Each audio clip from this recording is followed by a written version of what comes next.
जय रणछोड़राय। तो आज हम आ गए हैं डाकोर, जो कि गुजरात के खेड़ा जिले में है और अहमदाबाद से 80 किलोमीटर की दूरी पर है। ये मूर्ति यहाँ कैसे स्थापित हुई वो मैं आप वीडियो में बने रहे आगे बताता हूँ। उससे पहले आप ठाकुर जी के दर्शन कीजिए और वो भी आरती के। जय रणछोड़। जय श्री कृष्ण। सो आज मैं आई हूँ डाकोर, वो भी अपने पापा के साथ। जय रणछोड़राय। सो आपको पापा बताएंगे यहाँ का महत्व और ये इसकी स्टोरी। जी, हम आज आ गए हैं डाकोर। डाकोर यानी श्री कृष्ण की नगरी। जैसे द्वारका का महत्व है उतना ही डाकोर का महत्व है। कहा है कि बोडाना भगत जो थे यहाँ के, वो खुद उनके गाड़े में बैठ के वो भगवान श्री कृष्ण यहाँ पर खुद आए थे उनकी मर्जी से। तो कहानी ऐसी थी कि बोडाना भगत बहुत छोटे थे, तभी से वो द्वारका का संग इधर से निकलता था। तो हर साल मतलब उसके साथ जाते थे। जो 20 साल के थे वो उनकी पत्नी के साथ डेली हर साल जाते थे और 71 साल तक बोडाना भगत और उनकी पत्नी ने द्वारका पैदल चलकर तुलसी की माला लेकर वहाँ वो लोग जाते थे डेली। बट जब बोडाना भगत 91 साल के हो गए तब उनसे ये मतलब उनको चल नहीं पा रहे थे। उनका शरीर जो थरथरा रहा था, उनकी वजह से बोडाना भगत जब लास्ट टाइम गए तब उनकी आयु थी 91 साल। तो उन्होंने भगवान के सामने रो के लास्ट माला चढ़ाई और बताया कि भगवान अगली साल से मैं नहीं आ पाऊँगा, तो आप मुझे क्षमा कीजिए। और इतना रोए, उतना वो करे कि भगवान को ऐसा लगा कि मुझे खुद चलकर जाना चाहिए। तभी वो रोके माथा कर थकान के कारण एक पेड़ के नीचे पति पत्नी दोनों सो गए। और फिर रात को सपने में भगवान आए और बताया कि बोडाना भगत तुम अगली साल और एक बार तुम्हें आना पड़ेगा द्वारका और मुझे यहाँ से ले जाना, मैं खुद तुम्हारे साथ चल कर आऊँगा।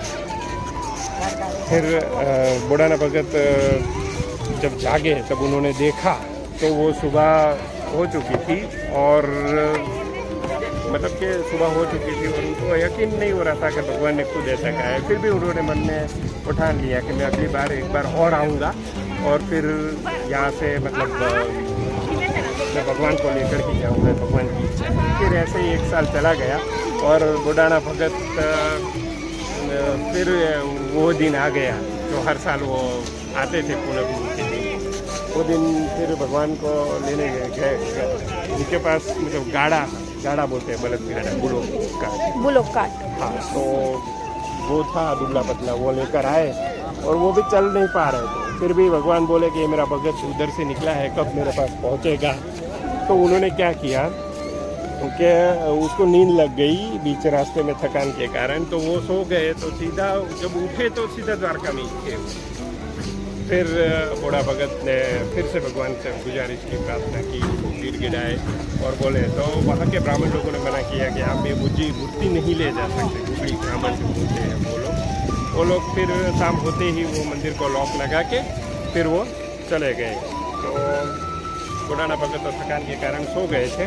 फिर उन्होंने तो भगवान खुद उधर से बोडाना भगत की बैलगाड़ी में बैठकर यहाँ डाकोर आए थे और तब से यहाँ डाकोर रणछोड़राय जी की प्रतिमा है।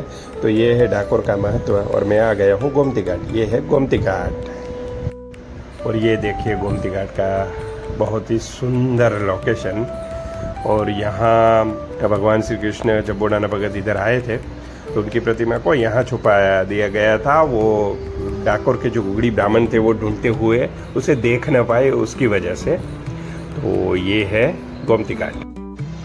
डाकोर का पहले जो नाम था वो डंकपुर था और कहा जाता है कि डंक नामक ऋषि थे जो उन्होंने इस स्थल पर तपस्या की थी, भगवान शिव की आराधना की थी। तब शिव जी ने प्रसन्न होकर उनको खुद ये शिवलिंग दिया था। तब से इस स्थल का ये वो शिवलिंग जो दिया था वो यहाँ प्रस्थापित किया था। तब से उस शिवलिंग का नाम रखा गया है डंकेश्वर महादेव। और ये यहाँ गोमती घाट के स्थल जो है जहाँ हम खड़े हैं उसके एग्जैक्ट पीछे ही है और ये स्थल का नाम है डंकेश्वर महादेव। तो चलो रणछोड़राय जी के दर्शन। जय Ranchhodrai. Like, share and subscribe.